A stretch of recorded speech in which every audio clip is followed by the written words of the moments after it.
Jet tempur Angkatan Udara Rusia mencegat satu pembom Su-24M Angkatan Udara Ukraina di dekat Novovladimirovka, wilayah Nikolayev, dalam 24 jam terakhir.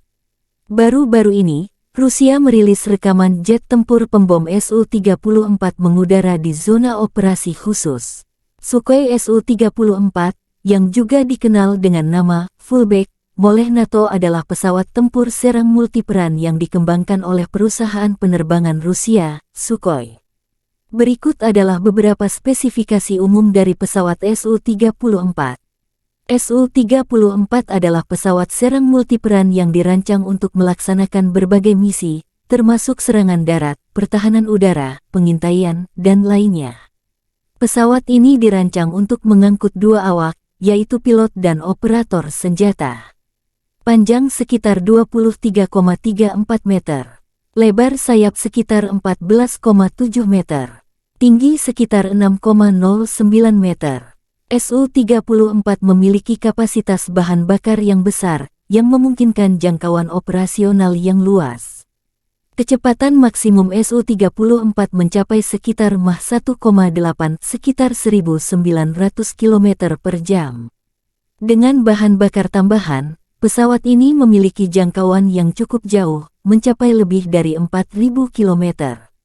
Su-34 dapat membawa berbagai jenis senjata, termasuk bom, rudal udara ke udara, rudal udara ke darat, dan senjata lainnya. Kapasitas senjata yang besar memungkinkan pesawat ini untuk melaksanakan serangan presisi di berbagai kondisi. Pesawat ini memiliki sistem pertahanan yang meliputi pelindung terhadap ancaman radar dan elektronik, serta sistem pemantauan dan peringatan dini. Biasanya, Rusia mengirim pesawat pembom ini menghancurkan target strategis seperti gudang senjata hingga markas besar musuh di Ukraina.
Межевание 47.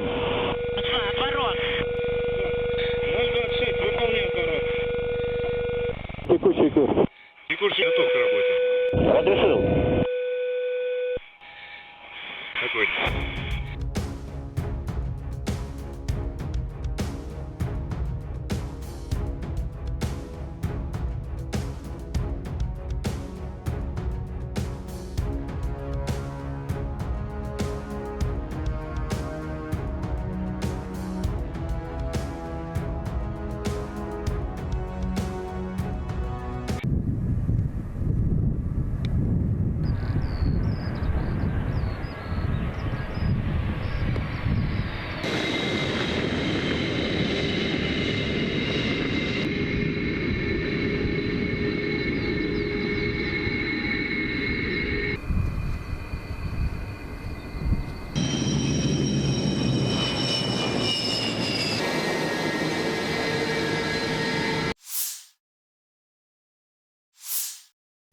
Angkatan bersenjata Rusia melansir sebuah jet tempur MiG-29 Ukraina terkena serangan drone di lapangan terbang Dolginsevo, wilayah Dnepropetrovsk.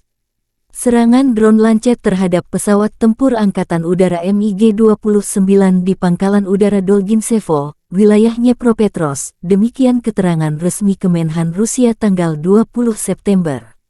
Posisi terdekat Angkatan Bersenjata Rusia berjarak sekitar 70 km dari target. Analis militer Rusia menyebut serangan ini merupakan rekor terjatuh target. Rupanya versi baru dari drone penyerang favorit semua orang terlibat. Pesawatnya tidak hancur, tapi jangkauan target seperti itu dengan Lancet kita akan membuat musuh sangat gugup. Apalagi mengingat serangan itu diperbaiki dari UAV pengintai Zala Lancet.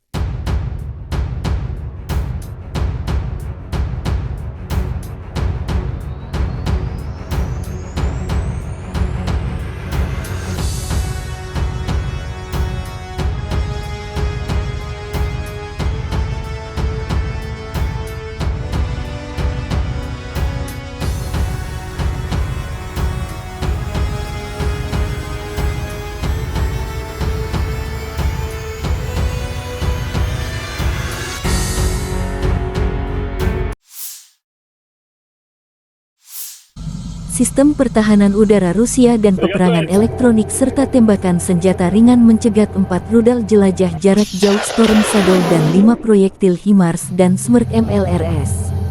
Sistem pertahanan udara bekerja dengan baik, demikian keterangan Kementerian Pertahanan Rusia. Selain itu, 42 kendaraan udara tak berawak Ukraina jatuh di dekat Nagornoye, Gorlovka, Mihailovka, Republik Rakyat Donetsk Belogorovka, Karamzinovka, Volchayarovka, Republik Rakyat Lugansk Novogorovka, Novoye, dan Mirnoye, wilayah Zaporozhye Podstepnoye, dan Kozahyi Lageru, wilayah Kherson. Второй, я 43-й, готовность номер 1.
Второй, готовность номер 1 выполнил. 10. 130. 10. 24. Цель уничтожить. Второй принял. Пуск.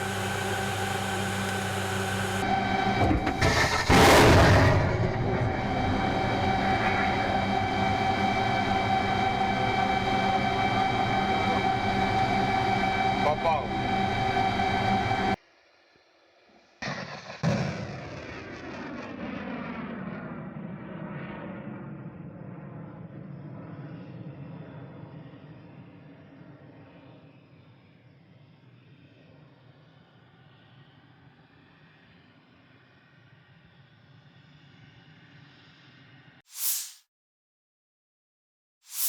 Militer Rusia merilis rekaman awak MLRS Tornado S dari distrik militer barat beraksi dalam operasi militer khusus di Ukraina.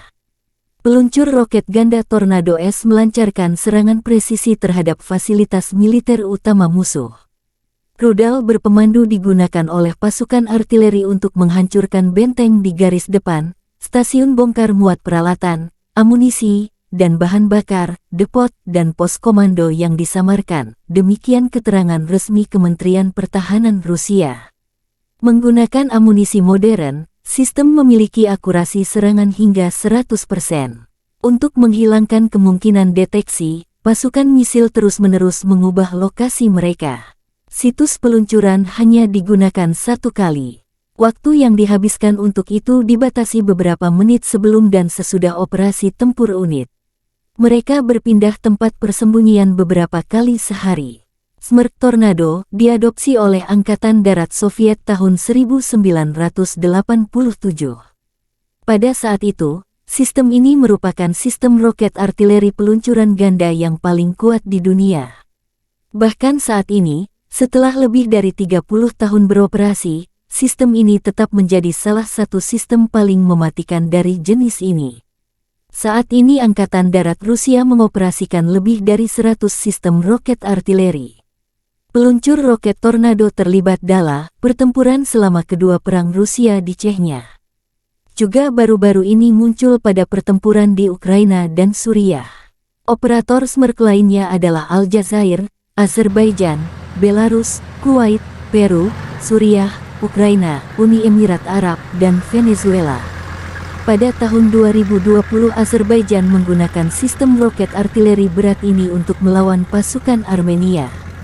Smerk memiliki 12 tabung untuk roket artileri 300 mm. Sebuah roket standar memiliki panjang 7,6 meter dan berat 800 kg. Sistem peluncuran roket ganda ini memiliki jangkauan 70 km.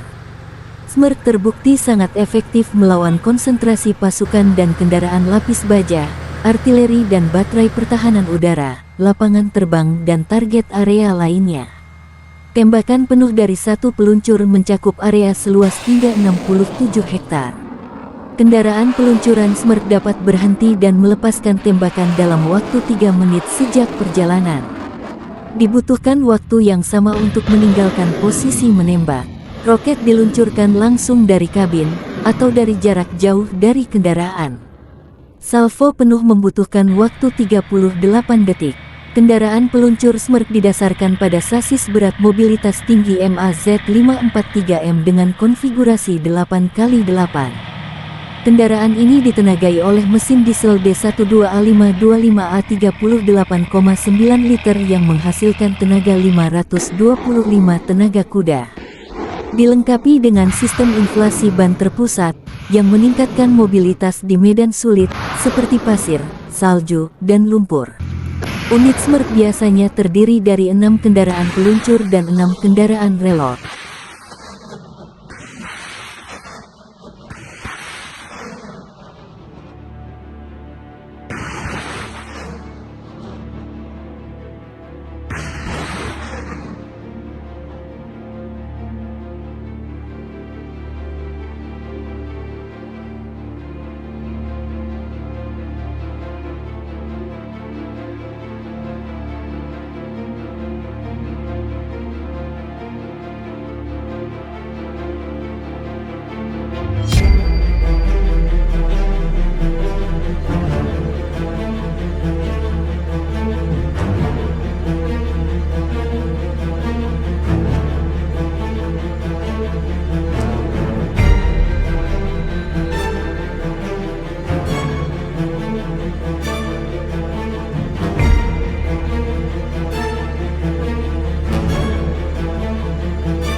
Angkatan bersenjata Ukraina dan Rusia terlibat lebih dari 15 kontak senjata sengit dalam 24 jam terakhir. Di wilayah Kherson, pasukan khusus drone SBU Ukraina menetralkan 3 kapal permukaan musuh dengan personelnya. Direktorat Komunikasi Strategis Angkatan Bersenjata Ukraina melansir di arah Bakhmut, pasukan pertahanan berhasil menghalau serangan musuh di wilayah barat Zaitsevo, wilayah Donetsk. Musuh mencoba merebut kembali posisi yang hilang di wilayah timur Laut Andriivka, wilayah Donetsk, namun tidak berhasil.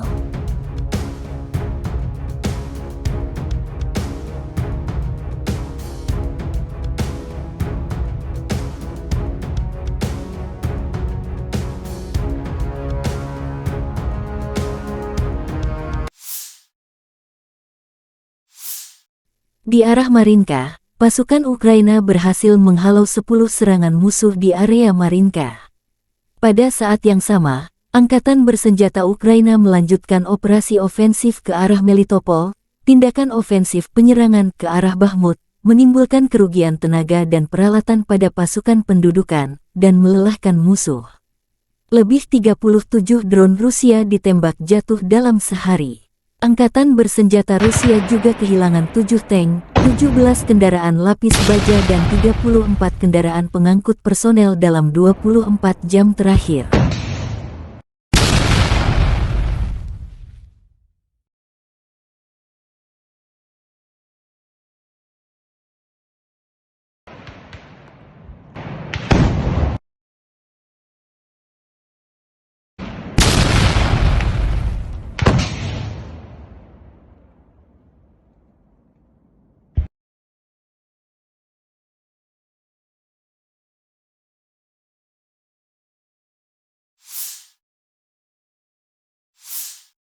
Angkatan Udara Ukraina melancarkan 8 kali serangan di daerah tempat terkonsentrasinya personel, senjata, dan peralatan militer musuh, 1 area konsentrasi personel, senjata dan peralatan militer, 1 kompleks rudal anti-pesawat, Arrow-10, dan 4 artileri musuh terkena unit pasukan rudal. Prajurit Brigade Mekanis terpisah ke-14 mengalahkan Howitzer Self-Propelled 2C-19 Mesta S, penjajah Rusia. Meriam hancur terkena serangan.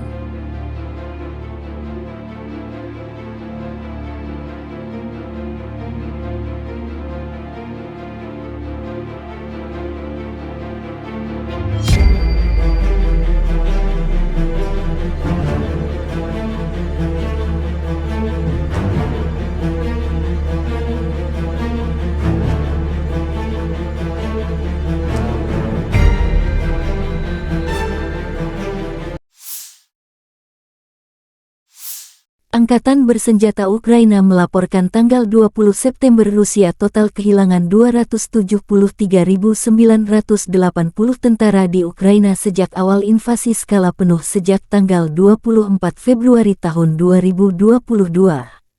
Jumlah ini termasuk 520 korban yang diderita pasukan Rusia dalam 24 jam terakhir.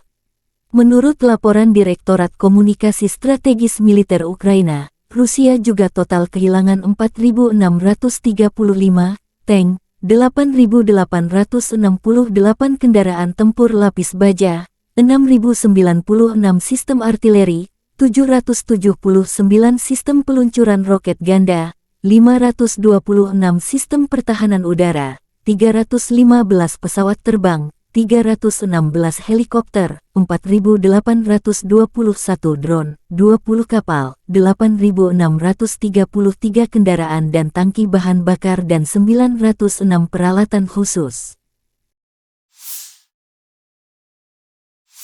Terpisah, Kementerian Pertahanan Federasi Rusia melansir Angkatan Bersenjata Ukraina secara total kehilangan 475 pesawat terbang dan 249 helikopter, 6.945 kendaraan udara tak berawak, 438 sistem rudal pertahanan udara, 12.009 tank dan kendaraan tempur lapis baja lainnya. Juga 1.152 kendaraan tempur yang dilengkapi MLRS, 6.462 meriam dan mortir artileri lapangan, serta 13.262 unit peralatan militer khusus telah dikerahkan, dihancurkan selama operasi militer khusus.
И, конечно, я с удовольствием принял приглашение председателя Китайской Народной Республики посетить Китай в октябре этого года в рамках крупного мероприятия по продвижению идеи председателя Си Цзиньпиня, который уже имеет такой международный бренд «Один пояс, один путь». Это полностью и целиком соответствует и нашим интересам. Мы интегрируем, собственно говоря, и наши идеи создания большого евразийского пространства и идеи китайских друзей в рамках этой программы «Один пояс, один путь», и действуем достаточно синхронно. Я очень рад вас видеть и уверен, что наш обмен информацией, обмен мнениями по текущей ситуации будет очень полезным. Добро пожаловать, министр.